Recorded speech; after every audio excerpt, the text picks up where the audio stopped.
नमस्कार दोस्तों, स्वागत है आप सभी का साउंड एजुकेशन पर। जैसा कि आप देख पा रहे हो थंबनेल के माध्यम से कि आज हम चर्चा करने वाले हैं कि मुख्यमंत्री क्या होता है और मुख्यमंत्री से संबंधित जो भी प्रश्न हैं, जो भी क्वेश्चन बन सकते हैं, आपके दिमाग में जो उठ सकते हैं सवाल, उन सब का जवाब आज इस वीडियो में दिया जाएगा।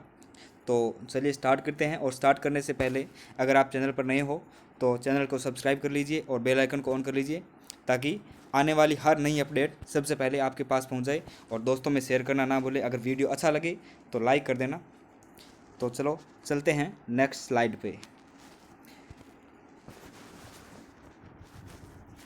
तो अगर पहली बार देखते हैं तो पहला है कि मुख्यमंत्री का चुनाव और नियुक्ति। तो इसमें हम देखने वाले हैं जो मुख्यमंत्री का चुनाव है और उसकी नियुक्ति है, उससे संबंधित जो भी महत्वपूर्ण क्वेश्चन बन सकते हैं उनको हम देखने वाले हैं। चलिए चलते हैं। तो इसमें देखा है कि जिस प्रकार संघ की मंत्रिपरिषद का प्रधान भारत का प्रधानमंत्री होता है, यह चीज़ समझो कि संघ यानी सेंटर, ठीक है। तो उसकी मंत्रिपरिषद जिस प्रकार से जो मंत्री होते हैं ना, सेंटर में जो मंत्री जैसे होते हैं, उसी प्रकार क्या होता है राज्य में जो होता है ना, मंत्रिपरिषद का प्रधान है वो मुख्यमंत्री होता है। 1935 ईस्वी के अधिनियम के अंतर्गत मुख्यमंत्री को भी प्रधानमंत्री की संज्ञा दी गई है। लेकिन इसमें हुआ क्या है कि उसमें केंद्र में प्रधानमंत्री का पद नहीं था, ठीक है। और संविधान के निर्माताओं ने संघ में प्रधानमंत्री के पद के प्रावधान का करते हुए राज्यों में मुख्यमंत्री के पद का प्रावधान किया। यानी कहने का अर्थ यह है कि भाई उसमें वो क्या है कि मुख्यमंत्री को प्रधानमंत्री की संज्ञा दी गई, ठीक है। क्यों दी गई? क्योंकि उसमें केंद्र में प्रधानमंत्री का पद नहीं होता था। जो सेंटर में आज प्रधानमंत्री होता है वो पहले पद नहीं होता था। 1935 का अधिनियम है 1935, उसमें क्या है प्रधानमंत्री का पद नहीं होता था। तो इसमें हुआ क्या कि संविधान का निर्माण किया था जिन्होंने, जो संविधान के निर्माता थे, उन्होंने क्या है संघ में प्रधानमंत्री का प्रावधान करते हुए राज्यों में मुख्यमंत्री के पद का प्रावधान किया। उसके बाद क्या है संघ में जो है प्रधानमंत्री के पद का प्रावधान कर दिया और राज्यों में क्या कर दिया मुख्यमंत्री का प्रावधान। और अगर देखें इनके कार्य, अधिकार और शक्ति की दृष्टि से दोनों में साम्य बोले तो एक समान है, कोई ज़्यादा डिफरेंस अपने को देखने को नहीं मिलेगा। संघ शासन में जो स्थान भारत के प्रधानमंत्री का है, जो सेंटर में जो स्थान भारत के प्रधानमंत्री का है, वही स्थान है वो राज्य में मुख्यमंत्री का है। यानी अगर आपने देखें जैसे ये है अपने पीएम और ये ले लिया अपने सीएम, तो इसमें भी क्या है कि मंत्रिपरिषद बनती है इसमें, ठीक है, कैबिनेट बनती है, इसमें भी कैबिनेट बनती है, इसमें भी मंत्रियों की नियुक्ति होती है और इसमें भी क्या है मंत्रियों की नियुक्ति की जाती है। तो अगर देखें तो इसमें लगभग कई चीज़ों को छोड़ के लगभग समानता है पीएम के पद में और सीएम के पद में। बस अंतर इनका ये है कि पीएम का जो पद है वो सेंटर में होता है और सीएम का पद है वो क्या होता है स्टेट लेवल पे होता है। बस इतना सा अंतर है, ज़्यादा अंतर नहीं है। आगे अगर देखें तो राज्य की कार्यपालिका शक्ति का प्रयोग मुख्यमंत्री ही करता है। जो राज्य की कार्यपालिका शक्ति है उसका प्रयोग जो किया जाता है वो मुख्यमंत्री के द्वारा किया जाता है। राज्यपाल सिर्फ एक संवैधानिक प्रावधान है। ये क्या बोल रहा है कि राज्यपाल जो है वो क्या है एक संवैधानिक प्रधान है। मुख्यमंत्री का स्थान इसमें क्या होता है महत्वपूर्ण होता है स्टेट लेवल पे। और संविधान के अनुसार मुख्यमंत्री की नियुक्ति राज्यपाल करता है। जो अपना संविधान है उसके अकॉर्डिंग क्या है मुख्यमंत्री की जो नियुक्ति की जाती है वो राज्यपाल के द्वारा की जाती है। परंतु व्यवहार में जो प्रैक्टिकली है, जो रियल लाइफ में अगर देखें तो राज्यपाल की वह शक्ति अत्यधिक सीमित है, क्योंकि राज्यों में उत्तरदायी अथवा संसदीय स्वरूप की कार्यपालिका की व्यवस्था की गई है। इस लाइन का मतलब समझने की कोशिश करें। ये क्या बोल रहा है कि राज्यों में उत्तरदायी और अथवा संसदीय स्वरूप की कार्यपालिका की व्यवस्था की गई। यानी ये इस लाइन में तो ये बोल रहा है कि भाई मुख्यमंत्री की नियुक्ति कौन करता है, राज्यपाल करता है। और यहीं पे इस लाइन में ये बोल रहा है कि राज्यों में उत्तरदायी अथवा संसदीय स्वरूप की कार्यपालिका की व्यवस्था की गई। यानी संसदीय स्वरूप बोले तो जिसके पास ज़्यादा जो वोट परसेंट होगा, या देखें तो जैसे जो भी विधायक जिसके पास विधानमंडल में जो मेंबर है वो जिसकी तरफ ज़्यादा होंगे उसी को मुख्यमंत्री चुना जाता है।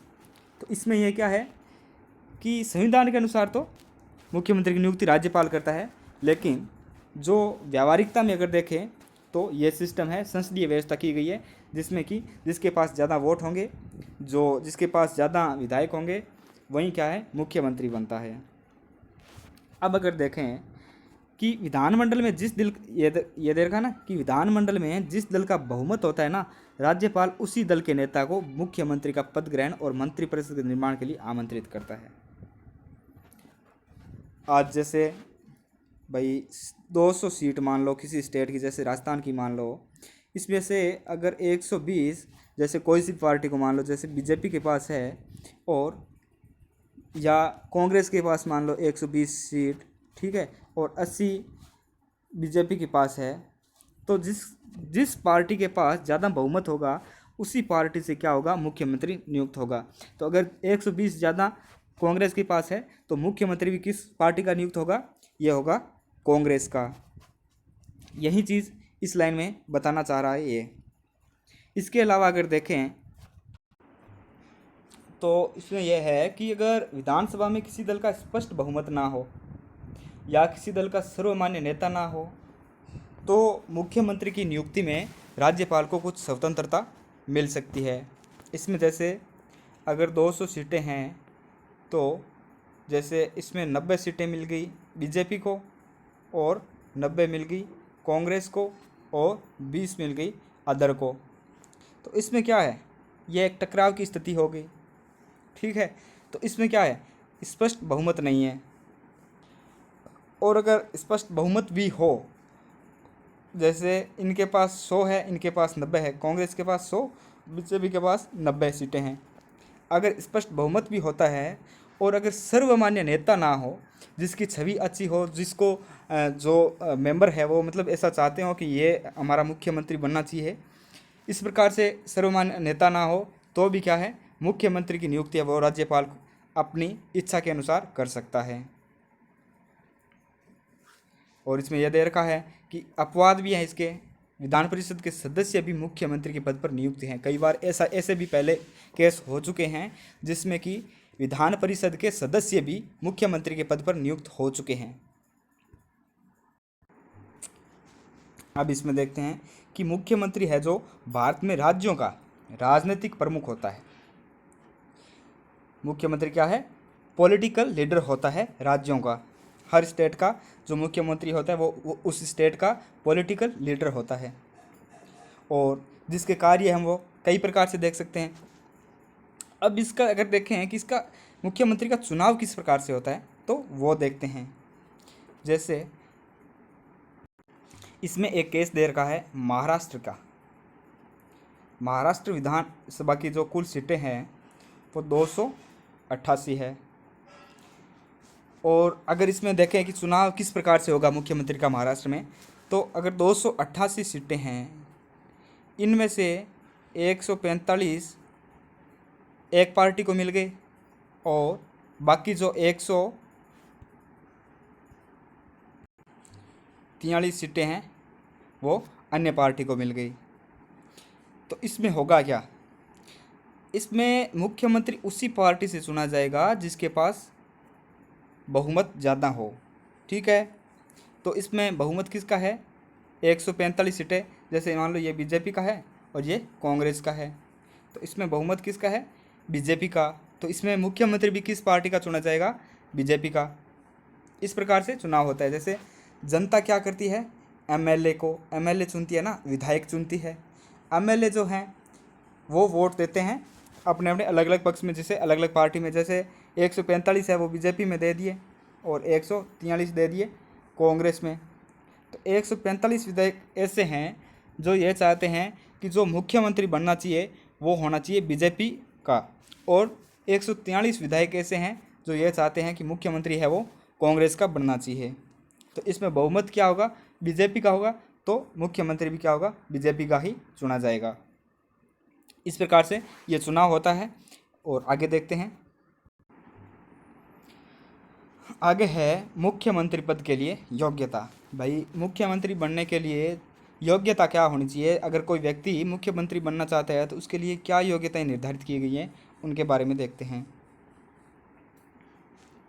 तो इसमें पहली जो योग्यता है वो ये है कि वो व्यक्ति जो मुख्यमंत्री बनना चाहता है वो भारत का नागरिक होना चाहिए, उसके भारत की नागरिकता होनी चाहिए उसके पास।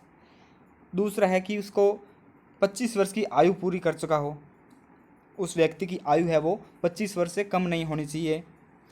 तीसरा है विधानमंडल के दोनों सदनों में से किसी एक का सदस्य हो। विधानमंडल बोले तो विधानमंडल में भी 2 सदन होते हैं, ये देखा दोनों सदन। 2 सदन कौन से होते हैं मैं बताता हूँ। एक होता है विधान सभा,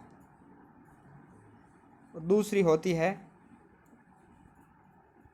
विधान परिषद। ये 2 सदन होते हैं विधानमंडल में, एक विधानसभा और एक विधान परिषद। एक होती है मेंबर ऑफ लेजिस्लेटिव असेंबली और लेजिस्लेटिव काउंसिल। अगला अपना देखते हैं कि मुख्यमंत्री के कार्य और शक्तियां क्या है, कि भाई मुख्यमंत्री क्या क्या कार्य कर सकता है, ये सब देखते हैं इसमें। मुख्यमंत्री है वो राज्य में मंत्री परिषद का निर्माता होता है। राज्यपाल मुख्यमंत्री के परामर्श से ही मंत्रियों की नियुक्ति करता है। ये लाइन समझने की कोशिश करें कि मुख्यमंत्री राज्य में मंत्री परिषद का निर्माता होता है। जो मंत्री परिषद जो कैबिनेट बनाता है वो कौन बनाता है? मुख्यमंत्री बनाता है। जो मंत्रियों की नियुक्ति करता है कौन करता है? जैसे मंत्रियों की जो सुझाव देता है वो कौन देता है?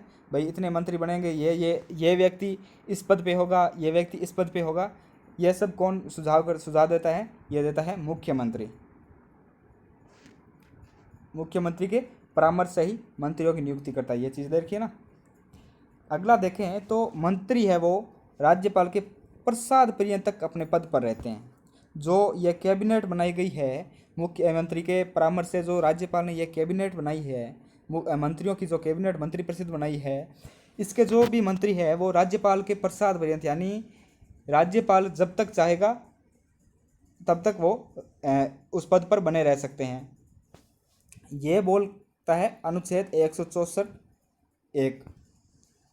तो अनुच्छेद 164 के अनुसार जो राज्य मंत्री परिषद है उसके जो मंत्री है वो अपने पद पर राज्यपाल की इच्छा से ही जब तक वो चाहे तब तक वो रह सकते हैं।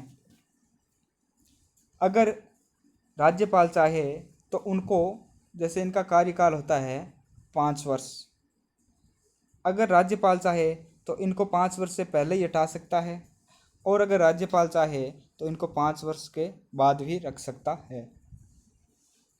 अगला है मुख्यमंत्री मंत्रियों को विभाग का बंटवारा करता है, वह इच्छा अनुसार उनके विभागों को परिवर्तित भी कर सकता है।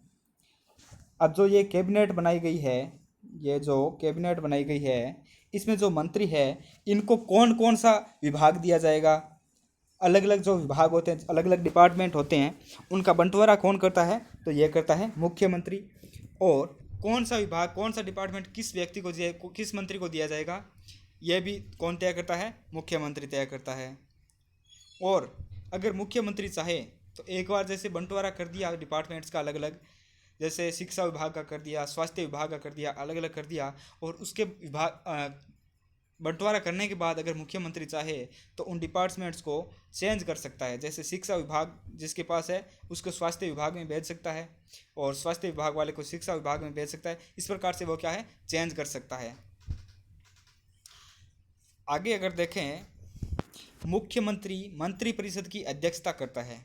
ये जो कैबिनेट बनाई थी, ये जो कैबिनेट क्रिएट की जाती है ना, उसकी अध्यक्षता कौन करता है? मुख्यमंत्री करता है। मंत्री परिषद की बैठक के मुख्यमंत्री ही बुलाता है। जो ये कैबिनेट होती है उसकी बैठक जो उनको मंत्रियों को जो बुलाया जाता है, ये उनकी बैठक है, वो भी मुख्यमंत्री ही बुलाता है। मुख्यमंत्री ही निर्णय करता है कि मंत्रिपरिषद की बैठक कब और कहाँ होगी और किस विषय पर विचार किया जाएगा। यह चीज़ भी मुख्यमंत्री ही तय करता है कि बैठक कब की जाएगी, कहाँ की जाएगी और किस विषय पर विचार किया जाएगा। जैसे आज कोई सी भी डेट ले लो, जैसे आज के दिन अगर बैठक की जा रही है तो ये तय करेंगे, मुख्यमंत्री तय करेंगे भाई किस टाइम पे होनी है, किस जगह पर करनी है। और उस मुख्य जो मेन जो टॉपिक ये है कि विषय क्या होना चाहिए, ये कौन तय करता है, ये मुख्यमंत्री तय करता है। जैसे अभी कोविड चल रहा है तो आज अगर बैठक बुलाई जाती है तो उसमें अगर कोई विषय तय करता है तो वो अगर मुख्यमंत्री ने कह दिया कि आज कोविड पे चर्चा करनी है भाई, किस प्रकार से लोगों को बचाया जाए, किस प्रकार से लोगों को उभारा जाए, फंड ट्रांसफ़र किया जाए, इस प्रकार से अगर कोई विषय लेते हैं तो मुख्यमंत्री ही तय करेंगे। आगे देखते हैं कि राज्य की विकास नीतियों का निर्माता मुख्यमंत्री होता है और वहीं विकास व निवेश संबंधी समितियों की अध्यक्षता भी करता है। जो विकास नीति है, जैसे किस प्रकार से राज्य का विकास होना चाहिए, कहाँ पे कितना फंड अपने देना चाहिए, कहाँ पे क्या कार्य होना चाहिए, यह सब कौन तय करता है, मुख्यमंत्री करता है। और विकास और निवेश संबंधी जो भी कमिटीज़ होती है, जो भी समितियाँ होती है, उनकी अध्यक्षता भी कौन करता है, उनका अध्यक्ष भी कौन होता है, मुख्यमंत्री होता है। मुख्यमंत्री राज्यपाल और मंत्रिपरिषद के बीच की कड़ी का कार्य करता है। यह चीज़ ध्यान रखने योग्य है। राज्यपाल और मंत्रिपरिषद के बीच में मुख्यमंत्री है वो कड़ी का कार्य करता है। इसको हम इस प्रकार से समझते हैं। इसको देखें अगर, जैसे ये है कैबिनेट हो गई, ये जो मंत्रिपरिषद हो गई, और ये हो गया गवर्नर, और ये हो गया सीएम। अब जो मंत्रिपरिषद से सलाह लेके जो भी कोई भी कार्य करना है तो वो है मुख्यमंत्री, इस इन मंत्रिपरिषद में सलाह की जाएगी, ठीक है। इसके बाद जो भी कार्य होगा उस पर क्या है, गवर्नर वो अनुमति देगा, उसी के बाद कोई कार्य हो पाएगा। तो ये सब क्या है, ये इस मंत्रिपरिषद और गवर्नर के बीच मुख्यमंत्री है वो क्या है, जैसे सूचना का आदान प्रदान करता है, तो ये क्या है, एक कड़ी के रूप में कार्य करता है। ये चीज़ समझ में आ गई। और अनुच्छेद 167 के अनुसार मुख्यमंत्री का यह कर्तव्य भी है कि राज्य के प्रशासन और विधायन संबंधी जानकारी राज्यपाल को दें। जो भी प्रशासनिक जानकारी है और विधायन संबंधी जो भी जानकारी है वो राज्यपाल को देनी आवश्यक होती है, कंपलसरी होती है, मुख्यमंत्री को ये जानकारियां देनी पड़ती है। अगला है, राज्यपाल मुख्यमंत्री के परामर्श से उच्च शासन अधिकारियों और महाधिवक्ता लोक सेवा आयोग के अध्यक्ष और सदस्य की नियुक्ति करता है। मुख्यमंत्री परामर्श देता है राज्यपाल को, उसके बाद में क्या होता है, राज्यपाल है वो उच्च शासन अधिकारी जो भी ऑफिसर्स है और महाधिवक्ता लोक सेवा आयोग का अध्यक्ष, लोक सेवा आयोग के अध्यक्ष बोले तो जैसे राजस्थान का है आरपीएससी, बिहार का बोले तो बीपीएससी, यूपी का बोले तो यूपीपीएससी, ये सब क्या है, लोक सेवा आयोग हैं।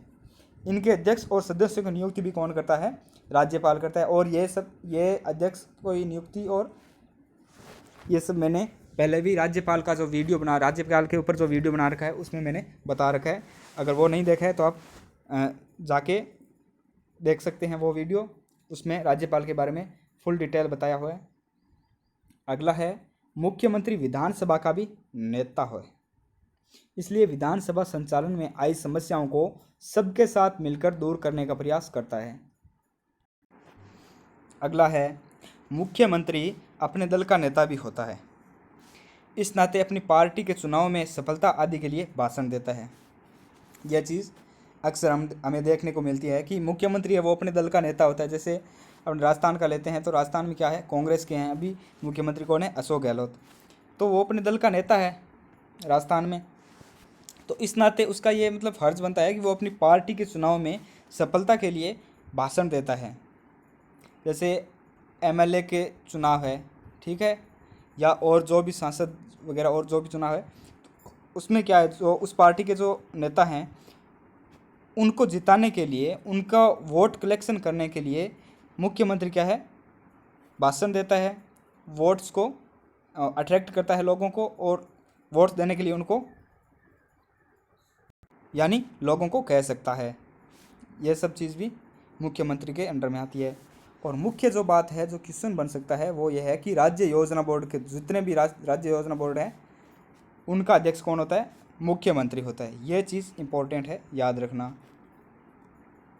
अब अगर देखें मुख्यमंत्री का कार्यकाल, तो मुख्यमंत्री कार्यकाल अगर देखें तो मुख्यमंत्री की अवधि है वो निश्चित नहीं है। उसका कार्यकाल विधानसभा के बहुमत के समर्थन पर निर्भर करता है। ये लाइन देखो, कार्यकाल है वो विधानसभा के बहुमत के समर्थन पर निर्भर करता है। समझ रहे हो इस लाइन को? इस लाइन पे इस प्रकार से समझते हैं भाई, ये कैबिनेट है, ये है लेजिस्लेटिव असेंबली। इसमें मान लिए जैसे 145 है वो क्या है? एमएलए हैं, वो जो चीफ मिनिस्टर हैं उस पार्टी से हैं। अगर इन एमएलएज का समर्थन मुख्यमंत्री को मिल रहा है तो वो हो सकता है भाई, जैसे सामान्यतः 5 वर्ष का कार्यकाल होता है, उसके बाद भी वो बना रहे इस पद पर। लेकिन अगर इन एमएलएज ने समर्थन नहीं दिया तो मुख्यमंत्री को अपने निश्चित कार्यकाल से पहले भी हटना पड़ता है। तो उसका मुख्यमंत्री का कार्यकाल वैसे कोई निश्चित नहीं है। ये सब विधानसभा के बहुमत समर्थन पर निर्भर करता है। राज्यपाल ने अपने विवेकाधिकार के दुरुपयोग के आधार पर अनेक बार बहुमत होने के बावजूद मुख्यमंत्री को नियुक्त किया है, जिसकी न्यायालय ने अपने विभिन्न निर्णय में आलोचना की है। यह भी केस देखने को मिला है कि भाई राज्यपाल है वो अपने विवेक अधिकार के दुरुपयोग करके और बहुमत होने के बावजूद, जैसे 145 और 143 वाला ये अपने केस लेते हैं, तो इनके पास बहुमत है और इनके पास बहुमत नहीं है। तो बहुमत के हिसाब से तो पार्टी इस पार्टी से चीफ मिनिस्टर बनना चाहिए। लेकिन इसका ये अपवाद भी हुआ है, कई बार हो चुका है पहले भी, कि जो राज्यपाल है बहुमत होने के बावजूद भी मुख्यमंत्री है वो किसी अन्य पार्टी का व्यक्ति है उसको मुख्यमंत्री नियुक्त कर दिया है। ऐसा भी कई बार हो चुका है पहले, और जिसकी न्यायालय ने अपने विभिन्न निर्णय में आलोचना भी की है। इसका उदाहरण है एक 1997 में उत्तर प्रदेश के जो राज्यपाल थे रमेश भंडारी, उनके द्वारा कल्याण सिंह को, जिनको बहुमत प्राप्त था, उनको अपदस्थ कर दिया, उनको हटा दिया और अंबिका पाल को नियुक्त कर दिया था, जिसे सर्वोच्च न्यायालय ने अवैध माना था। तो ये भी एक उदाहरण है, पहले भी हो चुका है। तो आज के लिए बस इतना ही है। Thanks for watching this video. और अगर आप इसी तरह से संपूर्ण विवरण यानी फुल डिटेल के साथ अगर वीडियो देखना चाहते हैं तो चैनल को सब्सक्राइब कर लीजिए। चैनल को आपका नाम दिखाई दे रहा होगा, साउंड एजुकेशन है। धन्यवाद, मिलते हैं नेक्स्ट वीडियो में। तब तक के लिए जय हिंद, जय भारत। और अपने दोस्तों में वीडियो को शेयर करना ना भूलें। बहुत मेहनत लगती है पीपीटी बनाने में, और तो कृपया करके दोस्तों में शेयर कर दीजिएगा। धन्यवाद, जय भारत, जय हिंद, जय भारत। मिलते हैं नेक्स्ट वीडियो में, तब तक के लिए